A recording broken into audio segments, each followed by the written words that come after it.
the church. Okay. So those kind of very positive developments happened, and that led to what we call the liberalism today. And some people now, those are generally the things or the ideas that mark the beginning of the uh, enlightenment or the liberalism concept.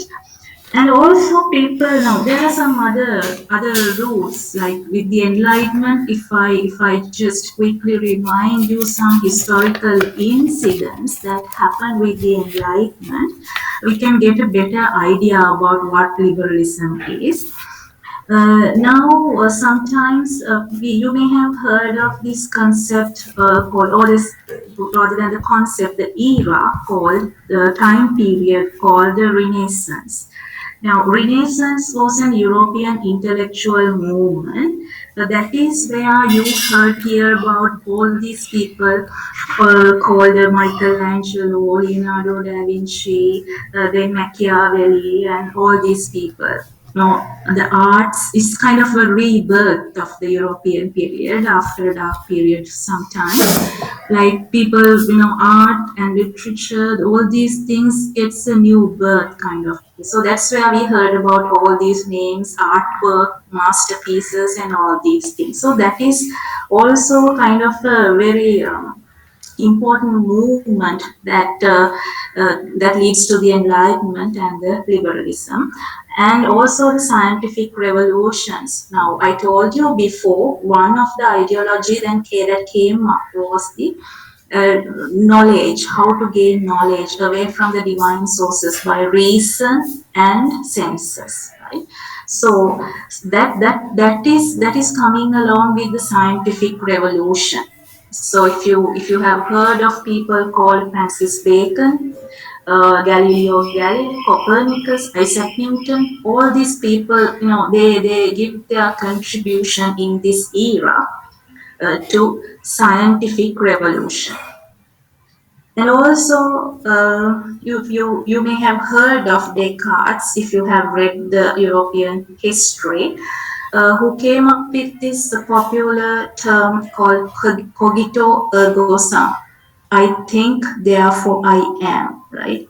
Yeah, that gives the value to an individual. Like, it is not that I exist because the God has created me or whatever, but I think, therefore I am. No, I think as a human, therefore I exist.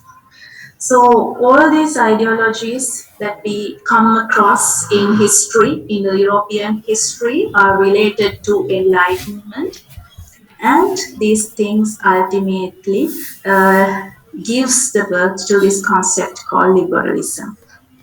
And also another important thing, some people actually attribute this French Revolution. If you have heard of that French Revolution, people attribute the birth of liberalism is directly associated with the French Revolution sometimes.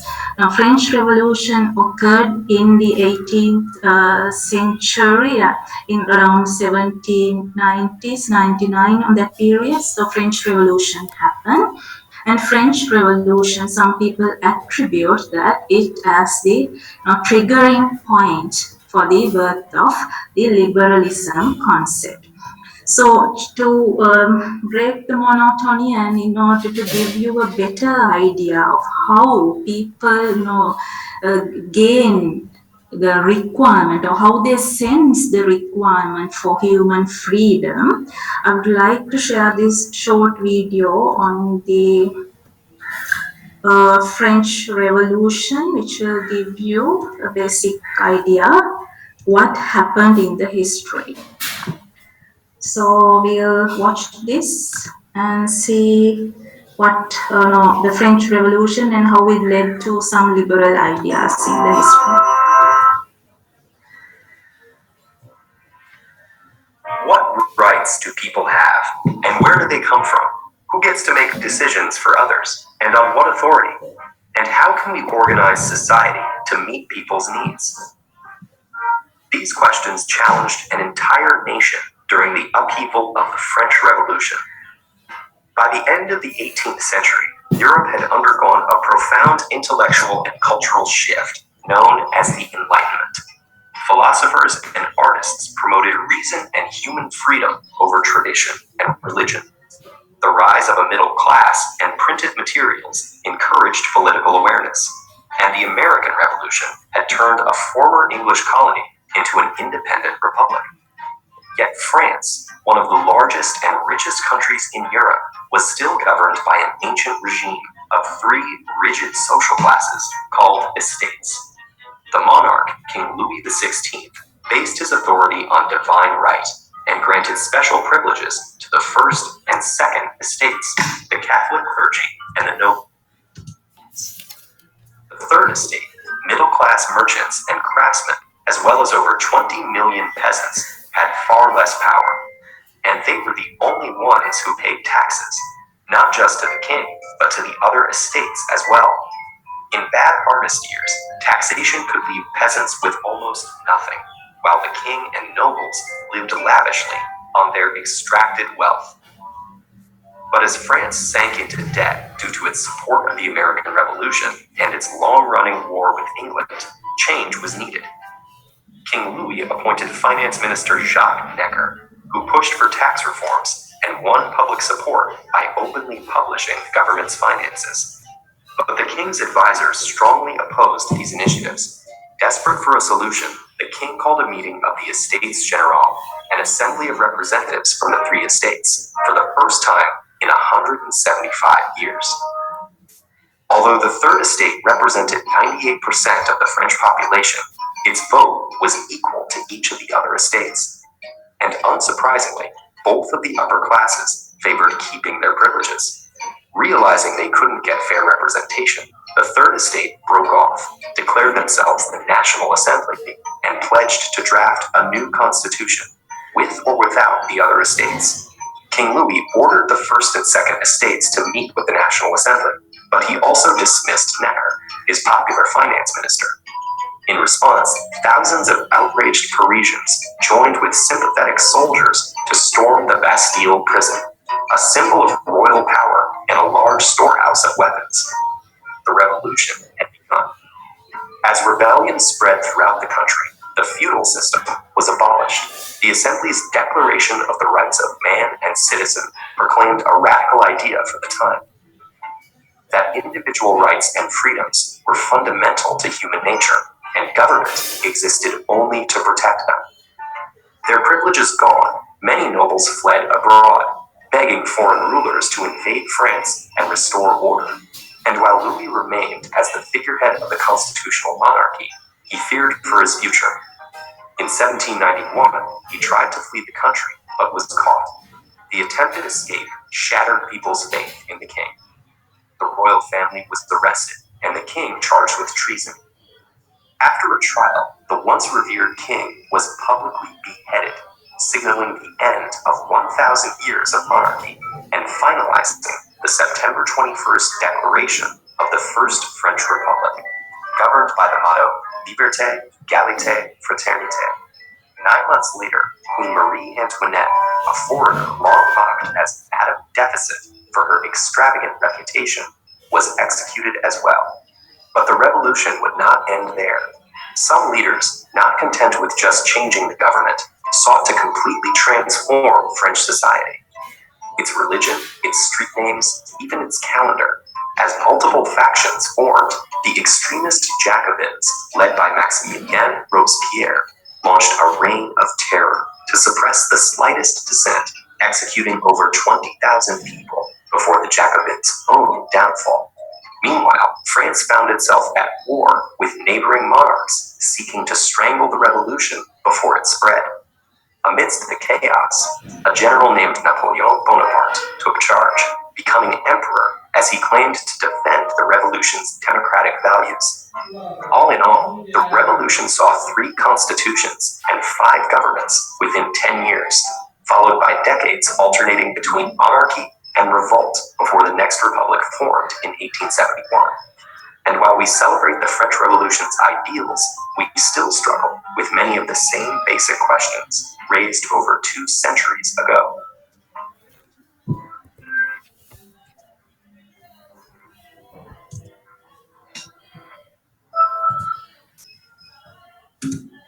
Right. So that was, in a nutshell, what the French Revolution was and how it led to the ideas of freedom of people and liberalism and all that. And the final message is very powerful.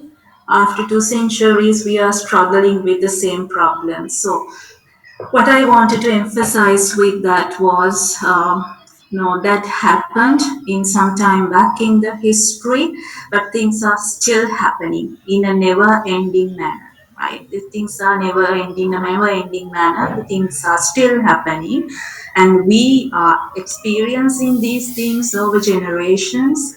So that's the fact that that's one important thing that I wanted to highlight to all these things that we discussed in the history, the historical events, all these things. Uh, they were not projects. They were not projects that started and finished at some time in the past, but they are still continuing, affecting our lives even this 21st century. So that's how it happened in the past with liberalism. And then we have the neoliberalism. Um Okay, video briefing. I would recommend you to watch. These things are available on YouTube, freely available on YouTube.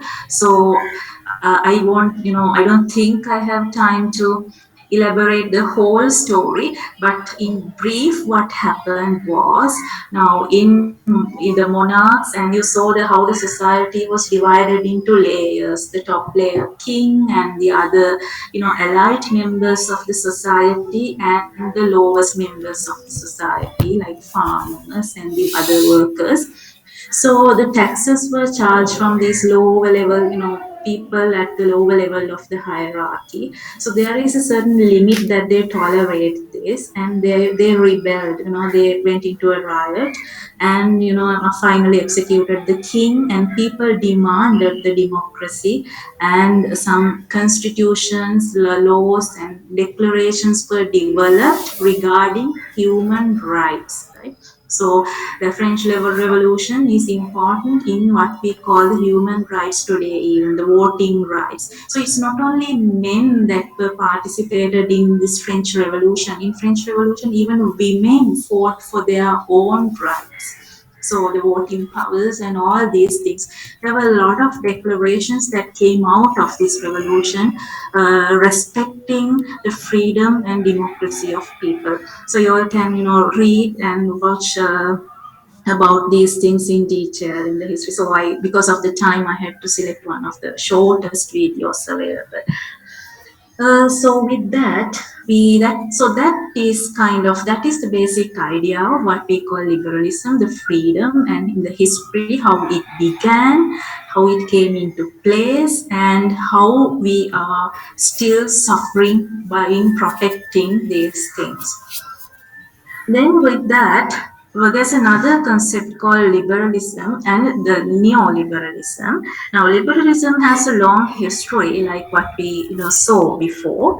Neoliberalism is a rather new concept that comes in with the around the 20th century or so. So this is specifically now we know that we are living in a kind of a globalized world. Globalized world. The countries are interconnected. We are affected by what happens in other countries. So one of the important thing is the capital transfers, like private investments coming from foreign countries. There are a lot of private institutions that are running the economy.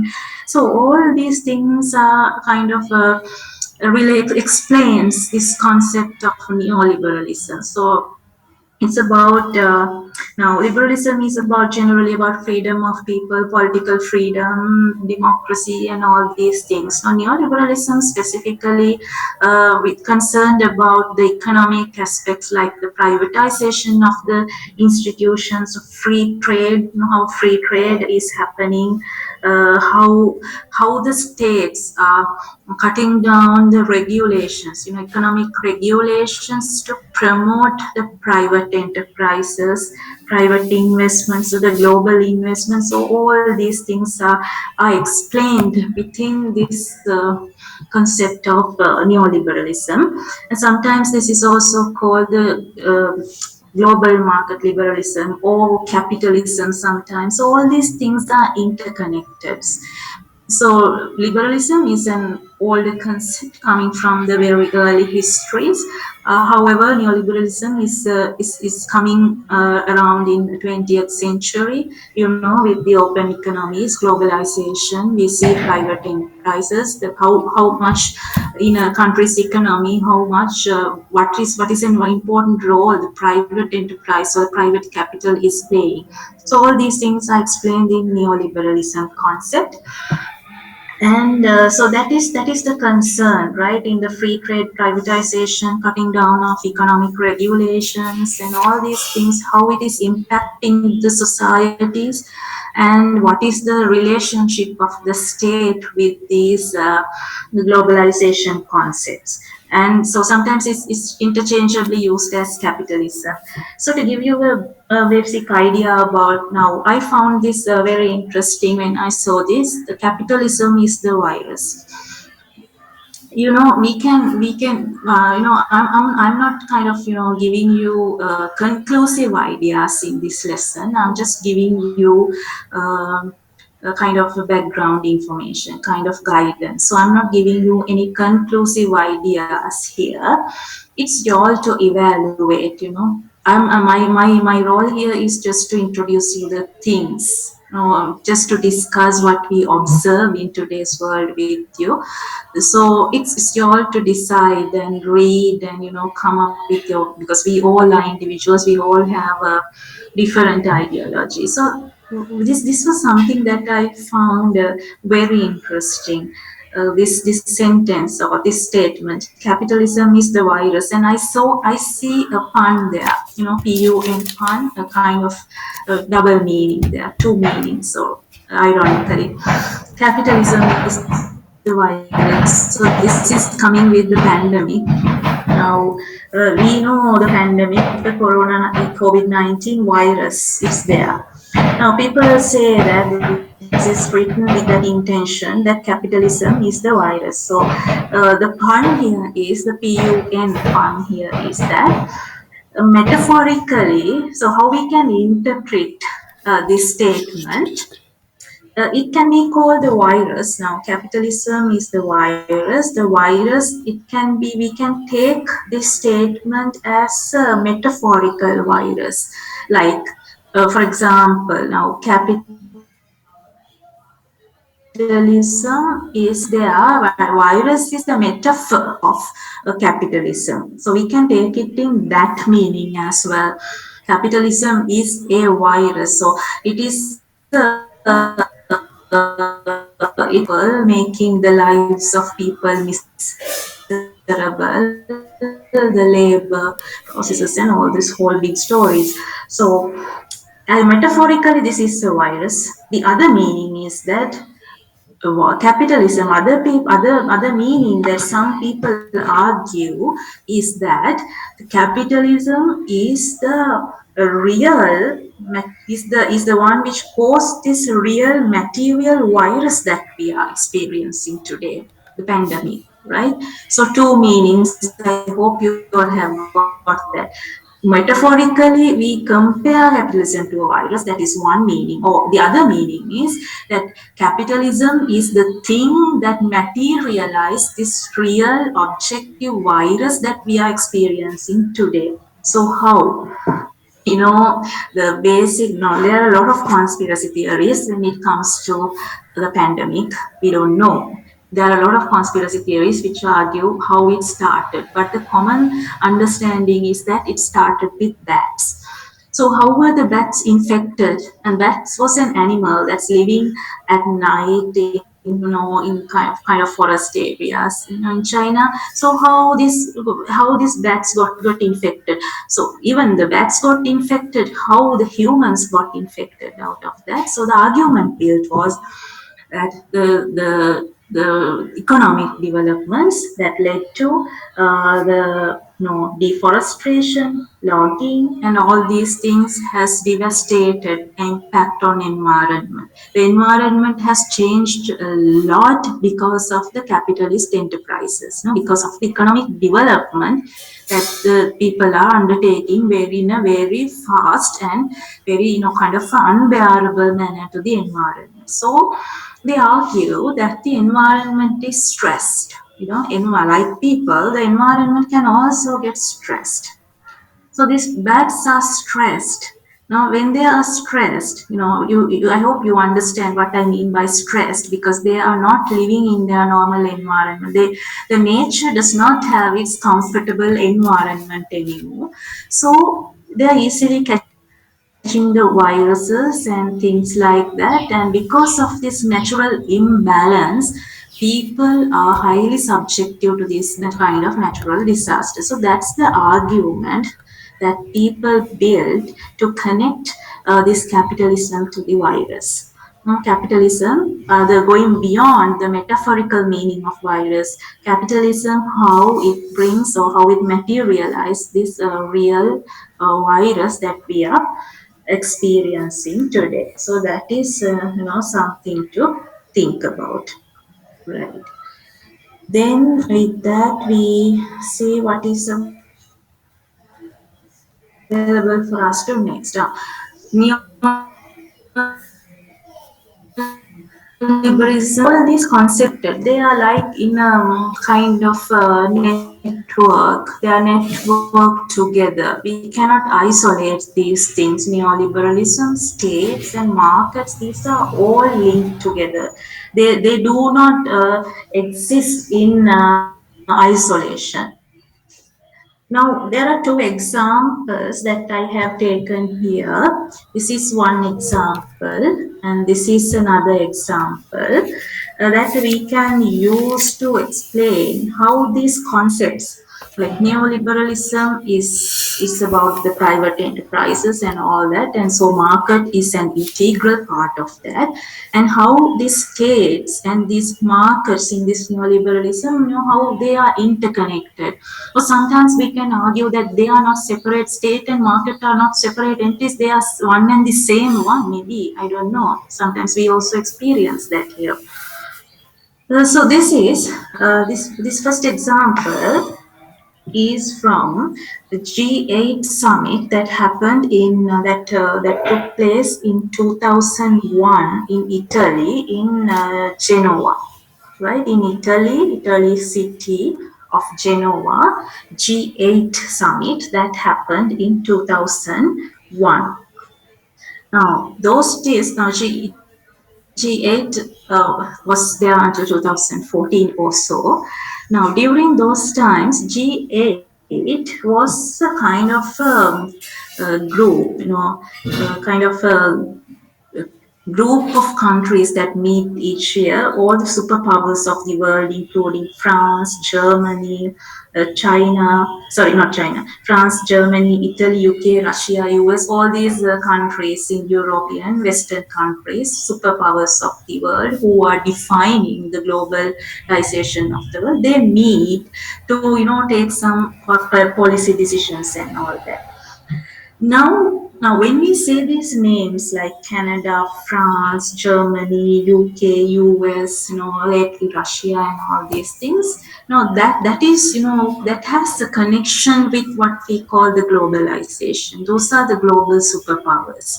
Those are the market leaders. If we take our whole world as a market, these are the market leaders of our world.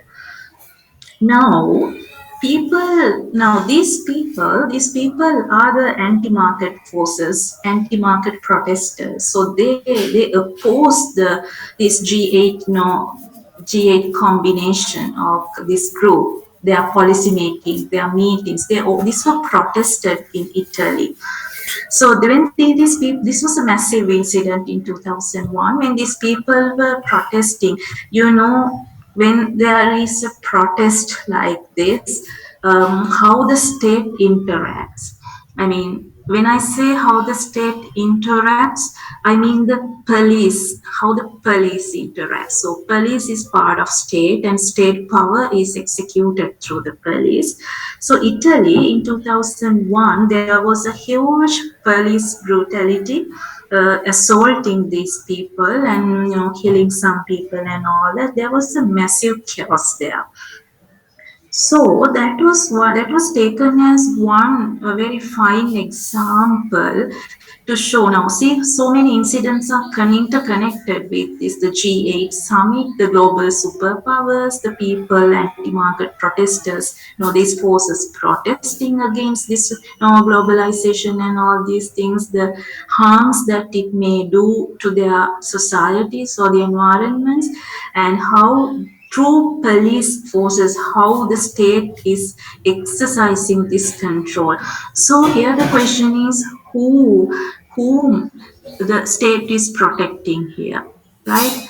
Whom the state is protecting here, because now this gives us an indication how the states and markets are related, to what extent the state can go to protect the market forces.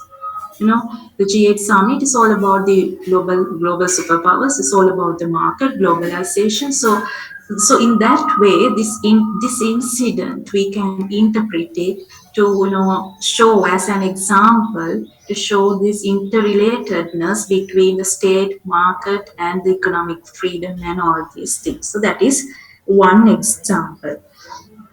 Then we have the second example here to elaborate the relationship between these three: state, market, and neoliberalism is the one defines the nature of the market here. So it says now this incident. Hope I don't know whether you remember or you may have heard that 9/11 attack is a very famous terrorist attack in America. So during this 9/11 attack, New York Stock Exchange got destroyed. Right, New York Stock Exchange got destroyed, and after some time, they rebuilt this, restructured this, and they have a grand reopening of the New York Stock Exchange after 9/11 attack. Now, this grand reopening has some, features that people talk about. Now, one statement made by Richard Grasso, the chairman of New York Stock Exchange, during this grand reopening after the attack is that the market is ready, the country is ready, right? So if you analyze this statement, the market is ready, the country is ready. That means if the market is ready, the country is ready, right? So the market is the whole thing. If the market is not there, there's no country at all. See the connection or see the relationship that they are trying to convey. If the market is ready, the whole country is ready. And also, this grand reopening is criticized for another factor. That is, in this reopening, all the police superpowers were in front of this reopening. Now, this is the market, right? This is New York Stock Exchange, which signifies, or which shows us, or which symbols the market. So, to this grand reopening of this market comes the police forces, the top people of the American police officers. They were the ones who come and one who were in the front line of this grand reopening. So that was also criticized, and we can take that as an example to demonstrate the relationships or this interconnected or the oneness of the state market and all these concepts. So when they were reopening this, there was a bell ringing kind of a ceremonial kind of thing where they ring the bell to signify or to communicate the reopening of the New York Stock Exchange. And this, I have a small video which shows what I said. This the police forces, how they were in front of they were the grand opening in the front lines, how the role they played. So it is shown in this particular video.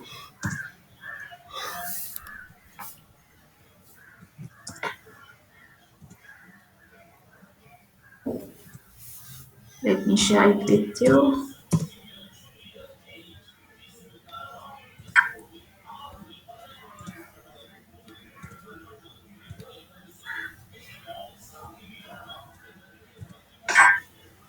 Stroke and pause for 2 minutes.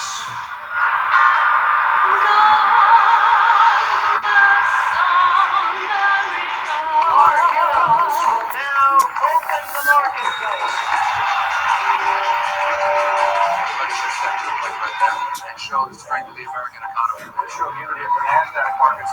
This city is the capital of capital. Just getting the markets open is a victory.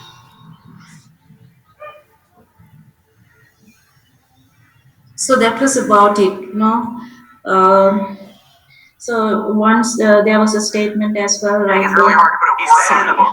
Okay, you said it in the book. That's when I knew the markets were rigged. And I did that. So yeah, like don't bet with America. You will learn the lesson or something like that. So these are just few examples, to establish, to demonstrate this interconnectedness, or what I call oneness of the state market, and how they are operating in this liberalism, under this liberalism context. Okay, next we have okay, now so that is the kind of, now you have a certain idea what kind of society that we are living in, like with this neoliberalist context, what kind of the society that we are living in. Now if we narrow down that context to us, for example, us, you and me, university students and the university workers. So if we narrow down this thing to ourselves, now how we observe the university as a neoliberal university. So if when we are the subjects of a neoliberal university, what are the things that we experience? Right? What are the things that we would experience in this particular context as a university? Now, if I ask you the question, what is university? How would you explain that? Can I have some answers from you, your thoughts on what is university? How you feel it? What should be it? When you say a university, what do you understand by that? If I can have some responses on chat, that would be easy to start the conversation from there.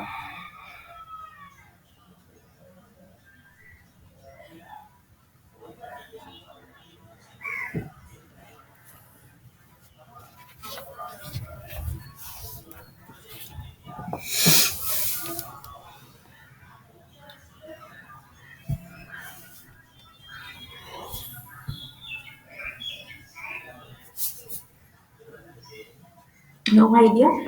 What is university where you are already?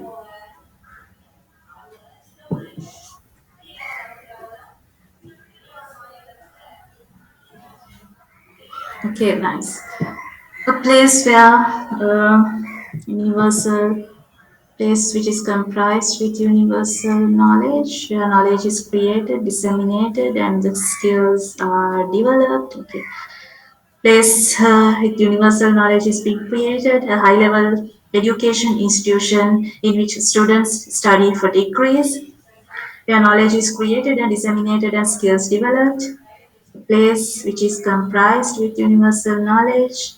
Knowledge sharing and knowledge producing happens in a university, institute of knowledge producing and providing. Okay, so beyond that, do I mean all these things are related to our functionality, knowledge production, knowledge sharing, universal knowledge, skill development. All these are related to our basic functionality. So other than that, uh, don't you have any other understanding about the university? Is that all that you are coming for the university? Just to get the knowledge and just to produce knowledge, just to get develop some skills? Is that all? Don't you think that once once you graduate or once you go out of the university after 4 years, don't you think that yourself will be in a kind of a transformation? Yeah, knowledge creation, again related to knowledge. Yeah, kind of transformation do you experience that? I don't know. There was still now in yes, now in third year, almost half is gone. So any kind of transformation that we try to develop in you or transform a person. The person who comes into the university, are you going out as the same person or not? Or are you a different person in terms of your, what I mean is in terms of your, yes, exactly. That's what I wanted. Different pattern of thinking. That is the word I was expecting from you. Thinking, does it impact your thinking? I don't know. I don't know actually. I'm not saying that we are doing this thing, but I'm asking you. Does it impact your thinking? I don't know really in this, what we call the neoliberal university. But originally, if you say a university, yes, that is what is expected, transforming individual selves into a kind of a higher body or a higher person. So that's coming with the thinking, the critical thinking, your ability to do things on your study on your own or develop produce knowledge for yourself. But now it's highly doubtful that we are really doing that. You are kind of coming with the no, I'll come to that later. Okay. When we say what is university, the basic things that we are expecting or in from a university is kind of critical thinking, transforming yourself, improving your ability to think. Now, when it comes to a university, that is highly what is highly expected, or I don't know whether it's a utopia or it's an unachievable thing, but you have not experienced that at all. What we call this is contemplation within the university context. Your ability to think deeply. That's why I'm using this kind of heavy word, contemplation. Now, contemplation is kind of a deep involvement with thoughts. So now the question is, are we really doing that? Are we really doing that? Actually, are you led to do that? Are you driven to do that? At least that's the question that we have today. It's not like what is expected from by the university students and what is given by the university these days is kind of I don't see any difference between tuition learning that you did for your A levels and what we are currently doing in a neoliberal university. Kind of a coming with that kind of a tuition mentality. You come to the lecture, take with the expectation of taking down notes, what the lecturer is saying. No, it's kind of a divine revelation that I'm saying.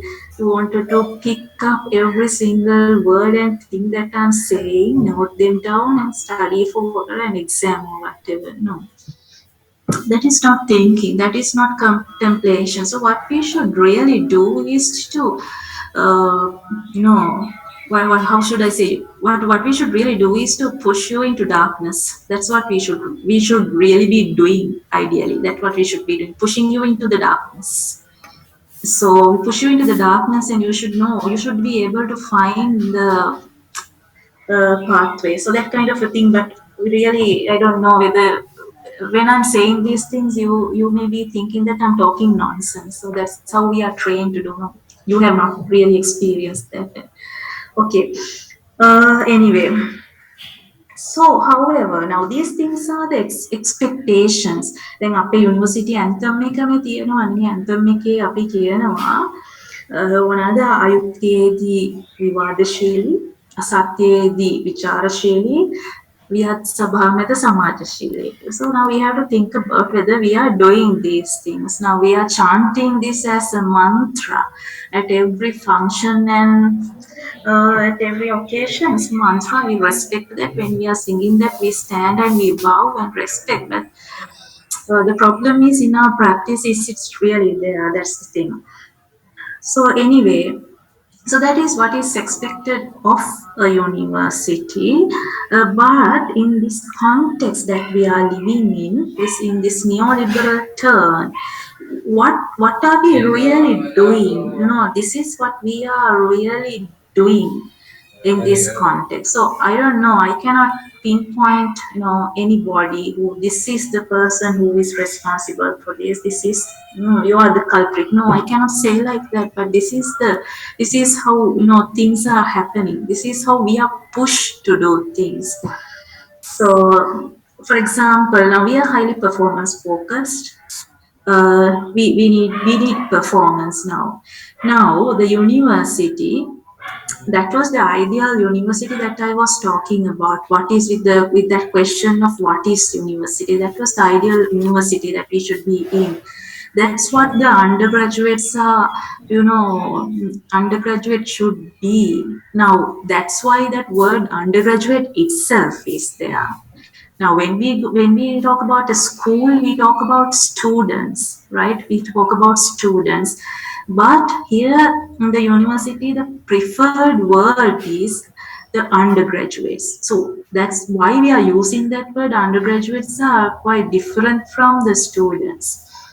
So anyway, that's the ideal state. I don't know now. Sometimes you may be even uh, you don't may have even thought about that. You may not have even have the idea of what I'm talking about in this this with this concept of university. That is not what you are trained for. That is what not that we are that is what we are doing. That's not we are not training you for that itself in this context, because we are pushed for these things, performance.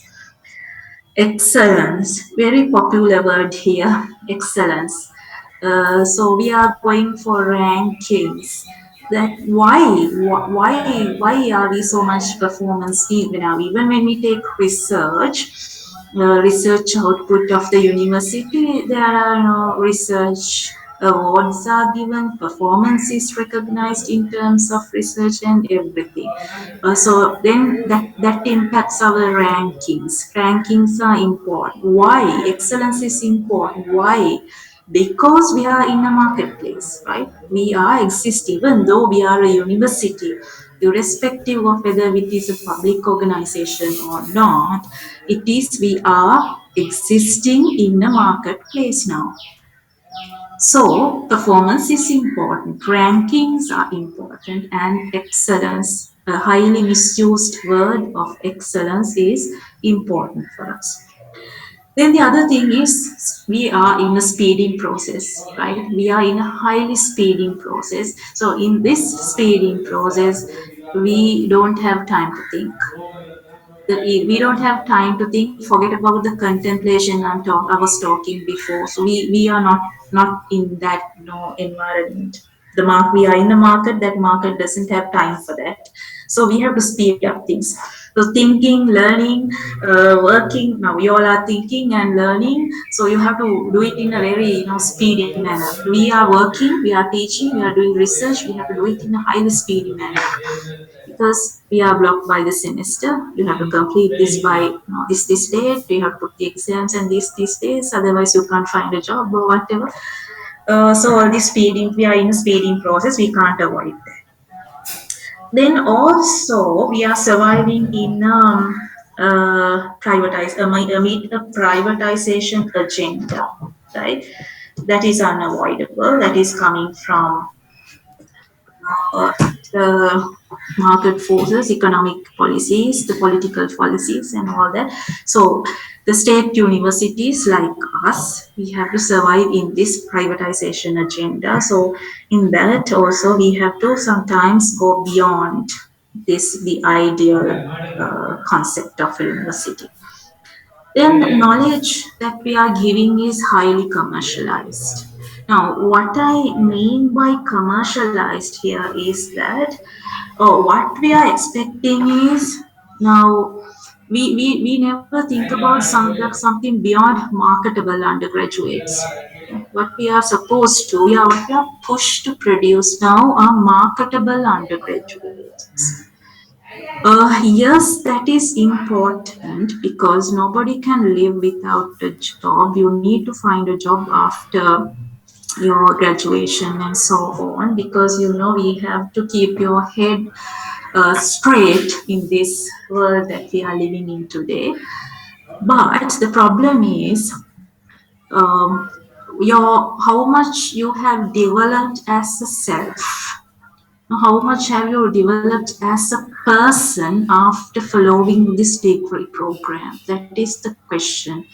So you should have marketable qualities. Of course, you can't survive without that today. But with that, are you going out as a self of your own? I mean, what I mean by that is self with some worth. So that is questionable. So we have to commercialize knowledge. We are constantly thinking, maybe when we're developing curriculum, what is required by the market. So there are some subjects that we develop in order to cater for that. Yes, you can't go without that. So that is required. But while you are doing that, at least there should be something. At least there should be something small that we should cater for your self worth, right? That sometimes that we are trying to do. So we are fighting with this, commercialization of knowledge. So we have to strike a balance. Then the output and outlook. The output is, the graduates that we produced.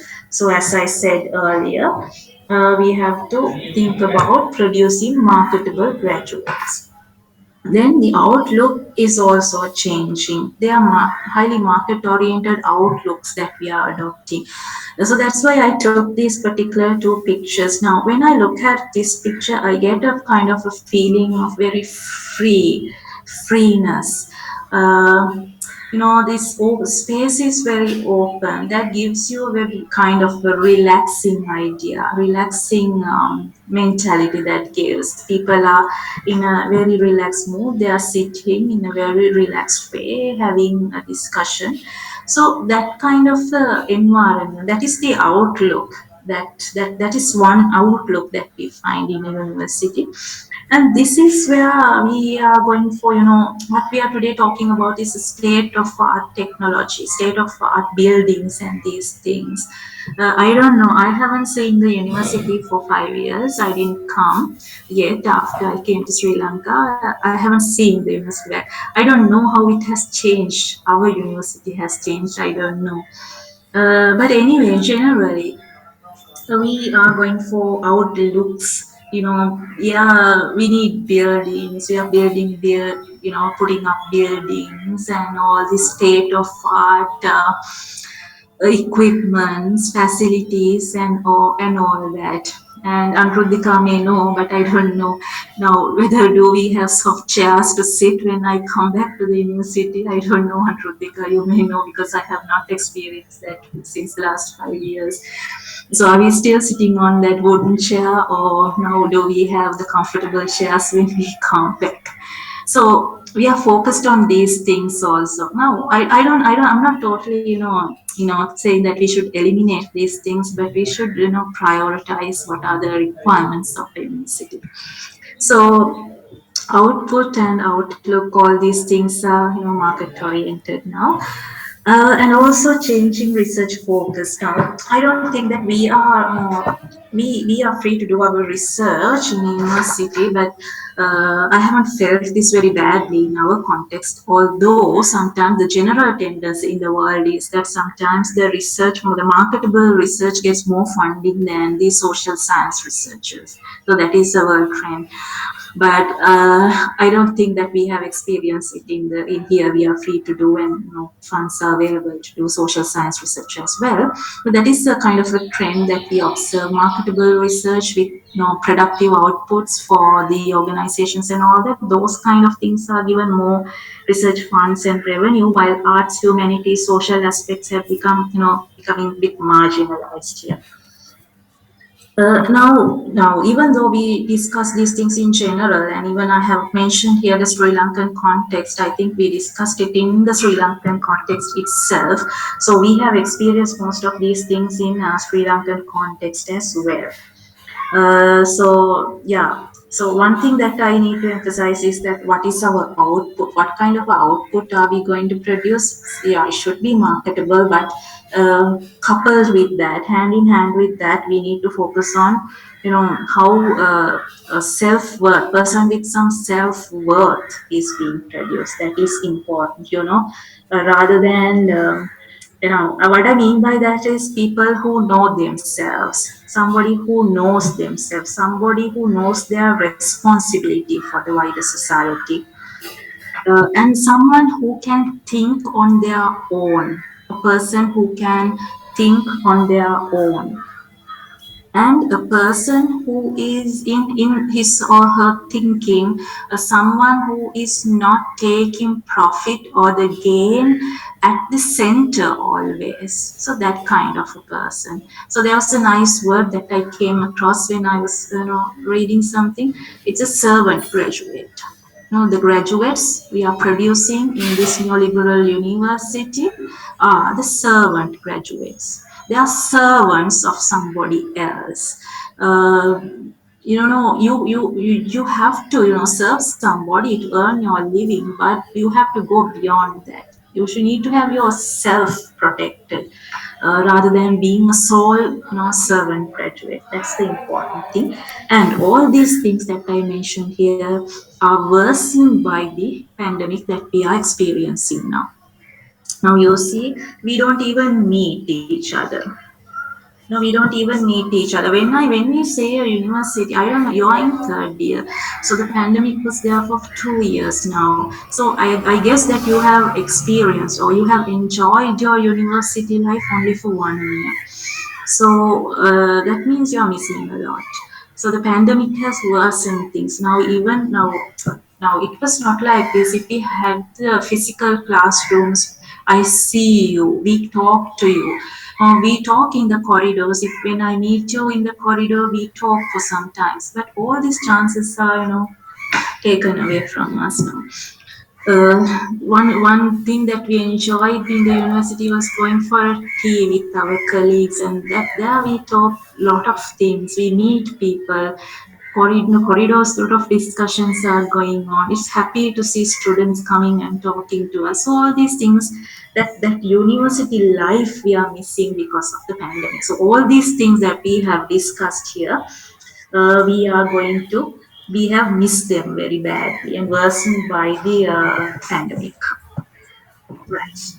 And also, when we talk about the Sri Lankan context in terms of university education, now these neoliberal institutions, university institutions, have set up to provide kind of, as I said earlier, marketable graduates. That is to produce human capital for the market. We are producing human capital for the market. So in that context, there is a tendency. Now you experience this when you are talking with A-level students and all that. Students after O-levels, when they are trying to select their A-level study stream, all the priorities are coming towards the STEM streams. We have a STEM only mentality: science, technology, engineering, and mathematics. So the others are highly marginalized, and I would say these are marginalized by the state itself.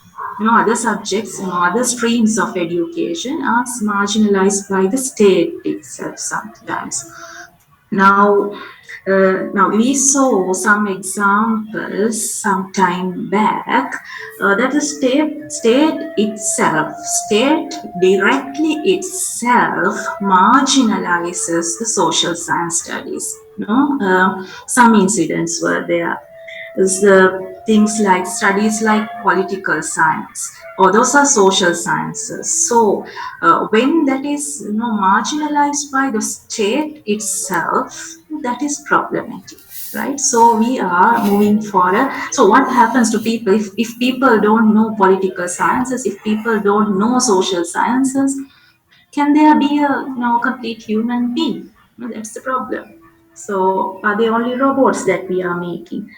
We will not have any critical thinkers, passionate thinkers. So that's the problem. And also another particular problem that we face in the Sri Lankan context is that we are kind of going for a deductive knowledge. Now, by deductive knowledge, what I mean is that now when we take our curriculums, we are learning all the Western knowledge, the Western theories related to management in our context, all the Western theories and all that. So what we do is we get these Western theories and we study them and we try to apply them in our local context. So that is a kind of a deductive learning. The theories are given for us from the Western knowledge, so we have to apply them and adjust them or apply them or whatever into the local context. So that is the deductive method of learning, and we emphasize very much less on going for kind of inductive way of knowing or generating knowledge of our own. So that is another key feature that we observe in the education generally in the Sri Lankan context. So, and also it's colonized by the corporate sector that I told you before. So we are producing what the corporate sector wants, and so there are lots of stories if we go on talking about that, like when your um, assessments and examinations are all kind of memorizing things. You have to memorize and put them back to the paper. Those things that are taking place in the other Western countries now, like the open book exams, take home exams, these things are, we rarely see these kind of initiatives here.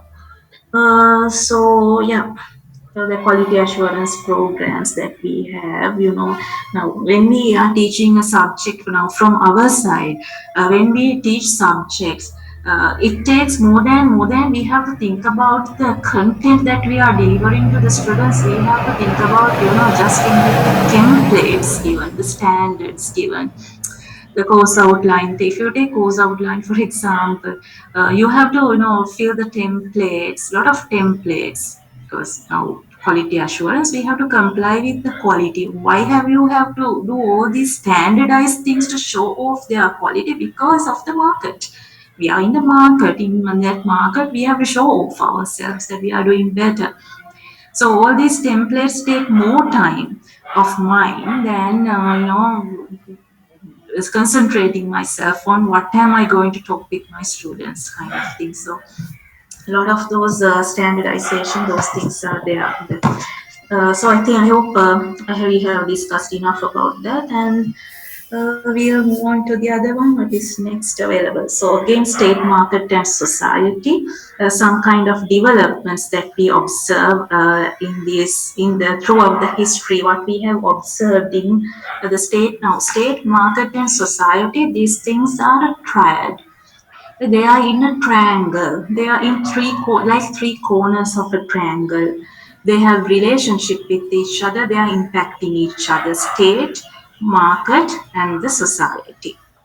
Now earlier, before around 1970s, the world was experiencing kind of a state developmentalism. Before the open economy and all these things, even in Sri Lanka, we experienced open economies after later 1970s. So before that, there was a state developmentalism. State was taking the most heavy role of the economic development. But after 70s, by the beginning of 80s, the state retreats. State takes the step away or step behind and gives the chances to the market forces. So with that, the things that we talk about, the market liberalism, neoliberalism, that's how these concepts are coming into place in the 20th century.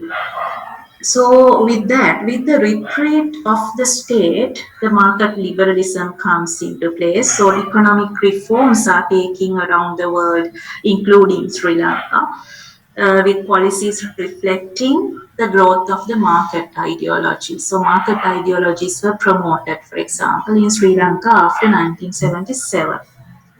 So state rolls back, state takes a step away, step behind, and market mechanism is given the chance to deliver the goods and services and engage in other economic activities. Now, if we take Sri Lanka, for example, here at this stage, this is where all the uh, exports things, importations, all these things began, and our human resources people got the chance of going into other countries and work, and this is how the Middle East work, and that is a big income source, foreign income source for the country. How these things started, and port authorities, their income, and all these things began with this retreat of the state and the booming of the market liberalism.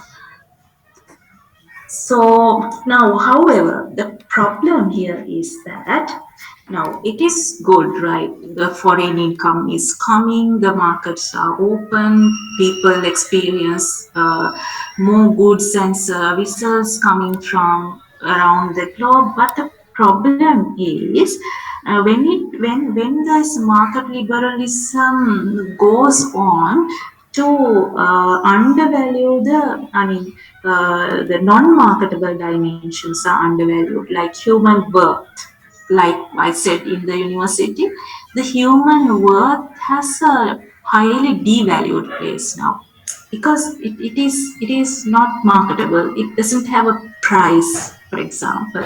So this human worth kind of thing, social development of people. So these things are highly devalued in this market liberalism context. And also the other thing, the problems that we experience at this stage were, for example, access to services, access to products and services were restricted to people who can't pay. So that is the market force.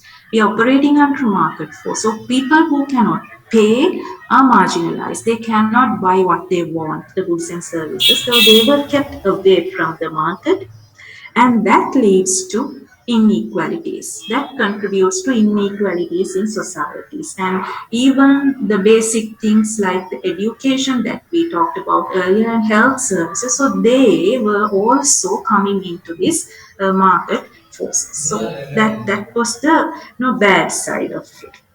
Now, from now, that is after the stepping back of the state, and in 80s, the market liberalism, how it came into place. Now, at this moment, what are the things there? Beyond that, until today, these are some specific things that we are experiencing because of that.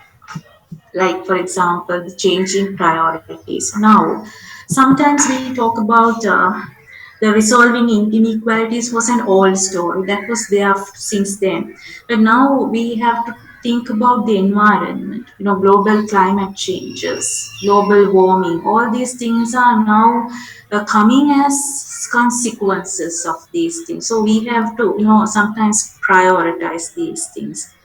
And the global interconnectedness. Now, fine example is the pandemic for the global interconnectedness. Now, whatever the incidents, whatever the crisis happening in one country, now it infects the other countries as well very easily. It is infecting. So that is a fine example that we are now experiencing is the pandemic.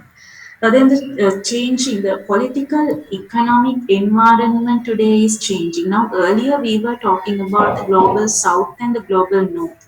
Global north is all the developed countries, Australia, UK, USA, Russia, and all these countries. And global south, we say the Asian countries who are still in developing countries. But now these dimensions are also changing now. For example, with the emergence of China and India and even Korea. So these countries are also booming and they are becoming global superpowers and imposing problems as well. For example, now for example, a country, developing country like Sri Lanka, who is in a crisis, is now impacted by these global superpowers. And then we are talking about sustainable goals today, sustainable goals which are universal to all the countries in the world. So that is, you know, interconnected with this change in priorities. And another important thing is the voice of the civil society. So how far the civil society has a strong voice, that is important. Now, whether they have the society's voice, how powerful it is when these two actors are combined together. So I would say these two are one. State and market are the one. Now, even we experience that in Sri Lanka here today. We cannot, we go into a crisis, we go into a dilemma where the state ends and where the market begins. We don't know. The state and the market are the same. The market is supporting the state and the state is supporting the market. We know that, you know, all the if we go into very, you know, dirty things which are under the carpet of the politics, yes, we know what is the relationship between the state and the market. So there is oneness here, right? State and market, there is oneness here. They are all together. They have no, they are supporting each other. Without each other, they cannot exist. To take a very simple example, how far I can secure a price control in the country? No, you cannot. No. What happened with the, you know, rice problem? Now people are, if you switch on the television, it's all chaos. So state and market are the same, and in that context, what is the voice of the civil society? That is a problem. How far the civil society has a voice to stand for their own rights. So that is another problem in this relationship. Okay. Then with that, we can move on to the other. What is available next for us?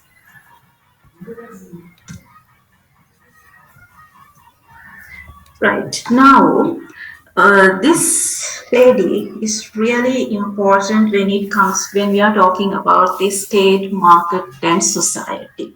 Margaret Thatcher. So she's really important, and first female prime minister of UK, right? Margaret Thatcher.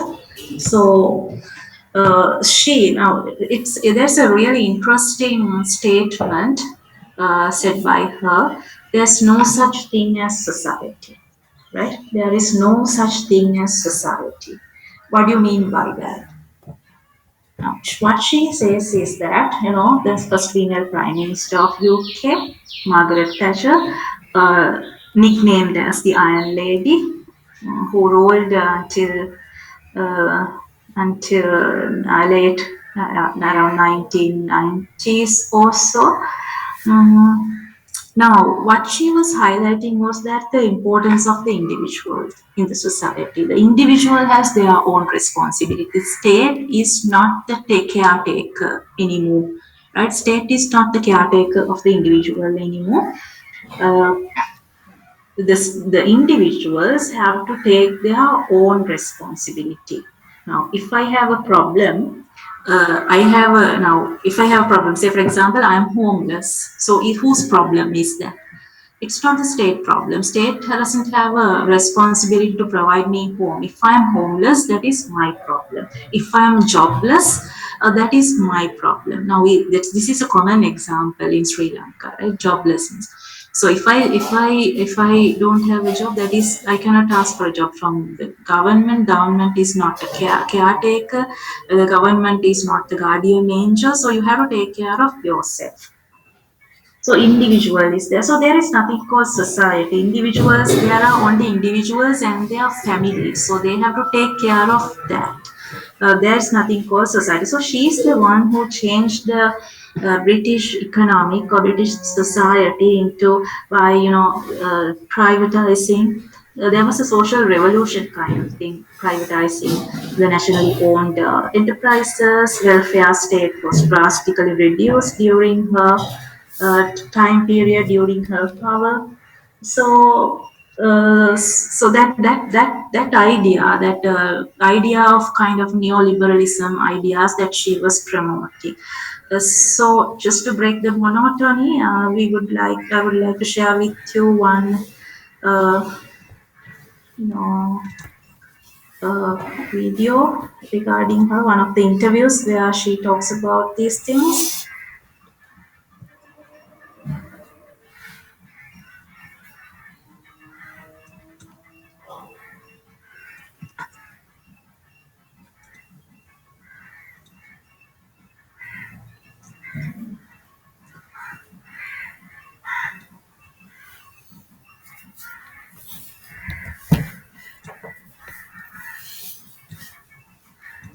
So we'll take some time and listen to this, what she is saying in this. I believe you won't keep political freedom unless you also have I believe you won't keep political freedom unless you also have economic freedom, which means that you must have a large part of free enterprise in your whole economy.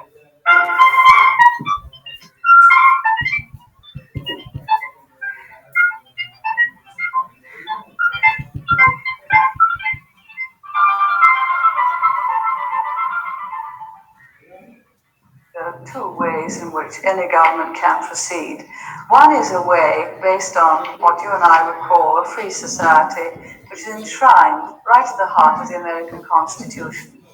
The other one is a way which allows only one view, both of economics and politics, in which almost everything is either owned or controlled by the state, including the media, including the ideas, including freedom of discussion and everything. There is no freedom of discussion.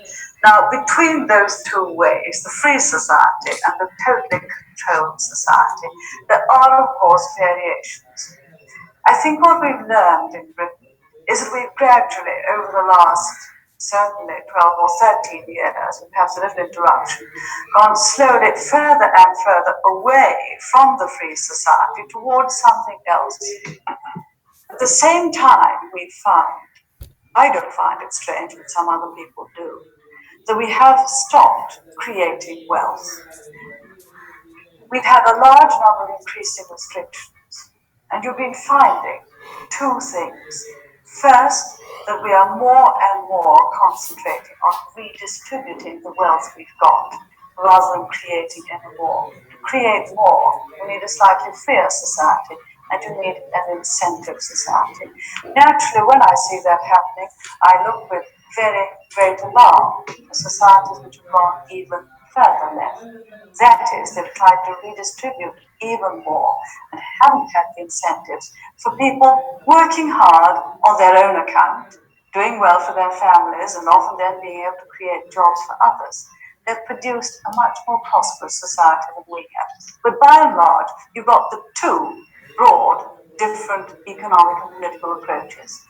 In a recent, I found this very moving talk that you gave on you quoted the Prime Minister of Great Britain, Mr.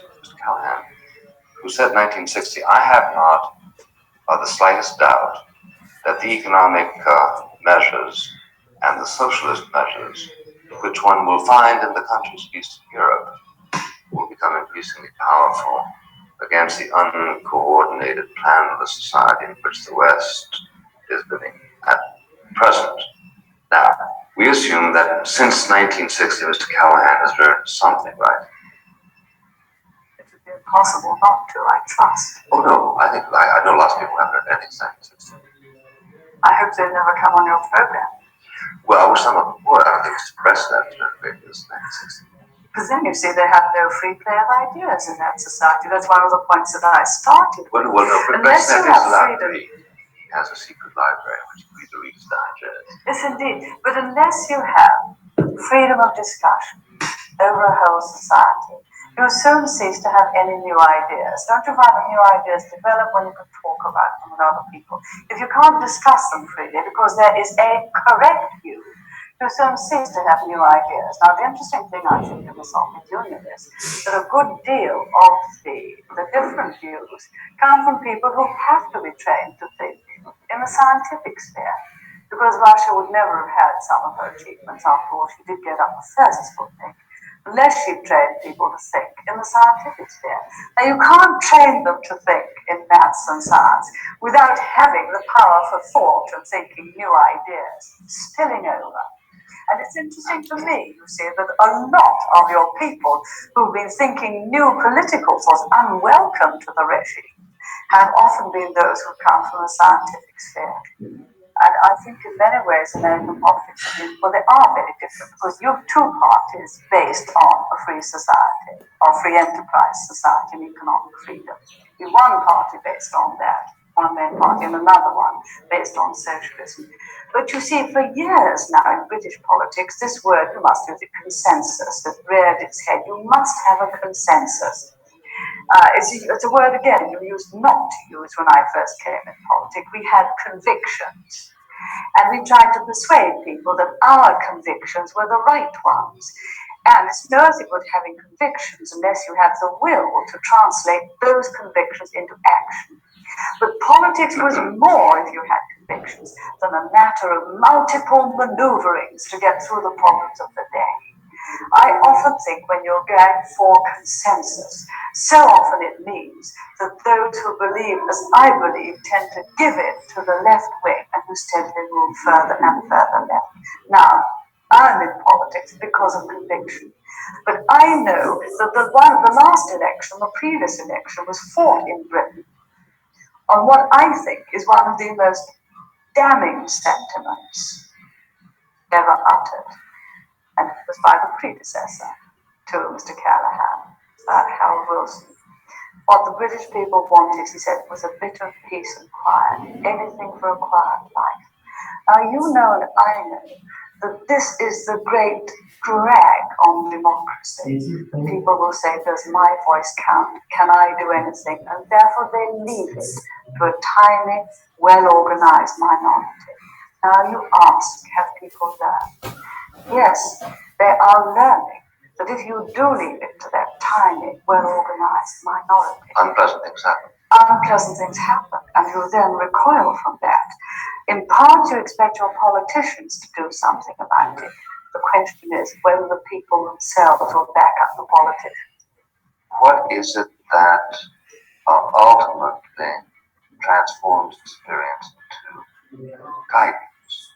I give you a recent example. It's conviction and determination. Well, it's also surely it's a hierarchy of values. Because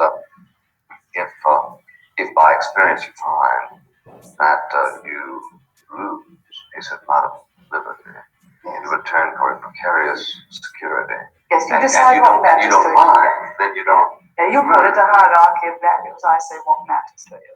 And if I lose liberty, then it takes away the basic reason for living. So what is if you're the sort of person who doesn't mind about having any liberty, provided you've got a house and food coming to you and you will do what you're told to do, then perhaps you won't mind. I suppose it's the difference between being born free and living life like an animal at the zoo in a cage.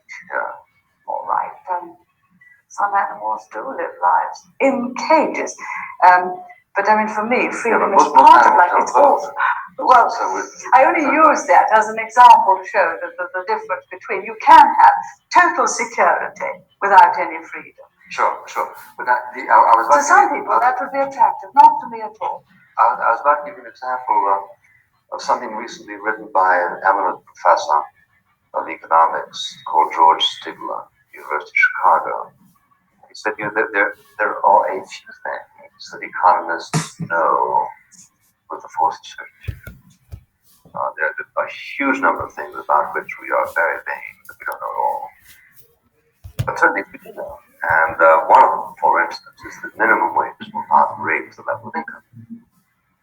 Now, he said, any further demonstration of this is mildly supererogatory. It's just known. Well, neither the Republican Party nor the Democratic Party would ever dare to come out in opposition to the minimum wage because the superstition is endemic that the minimum wage actually elevates the income of poor people. In fact, poor people are precisely who are hurt by a minimum income. Now, in the British experience with socialism, there must be counterparts to the minimum wage. Things that, as you pointed out, that heated exchange last week, on which I congratulate you, with the Prime Minister citing all of his predictions over a period of 4 or 5 years, each one of which turned out to be wrong. Question: what is it that people learn from this experience? Or is there something that prevents them from learning in the light of the appreciated value? I think there are two things. Well, there's an awful lot in what you said, and I'll just try to remember it all. But you can learn.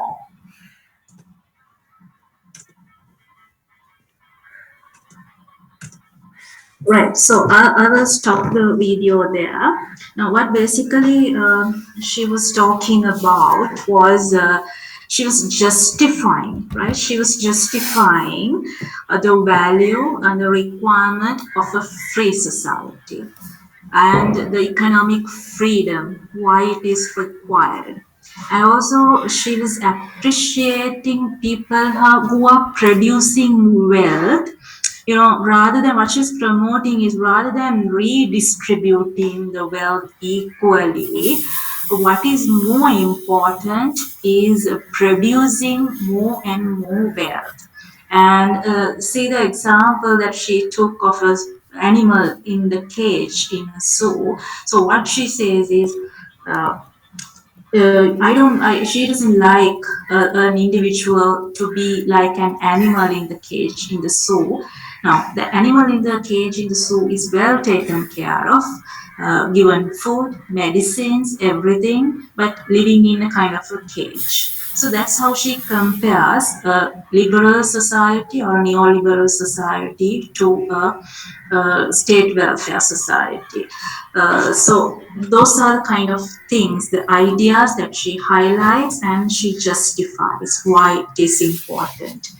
So that is now when we are talking about liberalism, that we cannot forget her role or her way of doing politics and manage economics things in UK those days.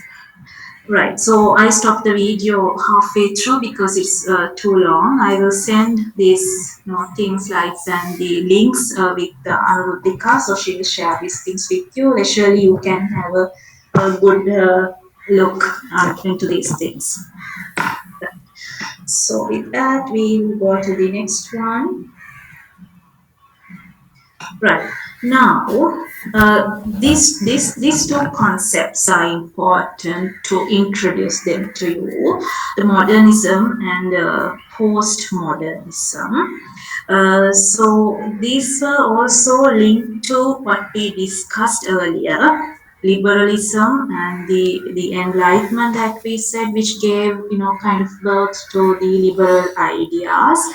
And the modernism, what we talk about, what we talk in terms of modernism comes with that, and later identifying the problems involved with modernism, the postmodernism comes within modernism as a critique for that.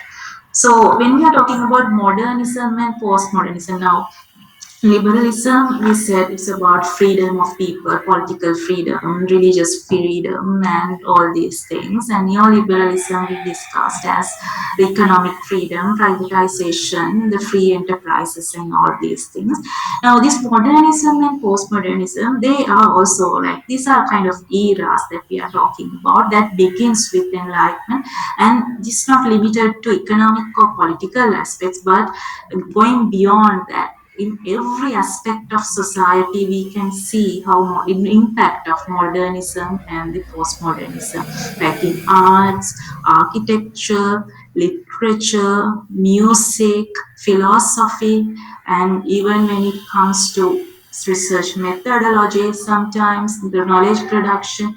So in all these areas of the society, this modernism and postmodernism are wide concepts that we are talking about.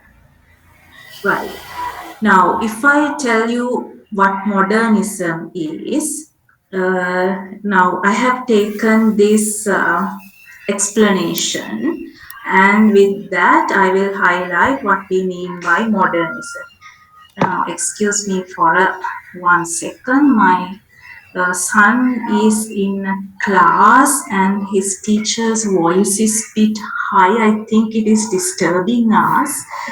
I will ask him to reduce his volume in computer and come.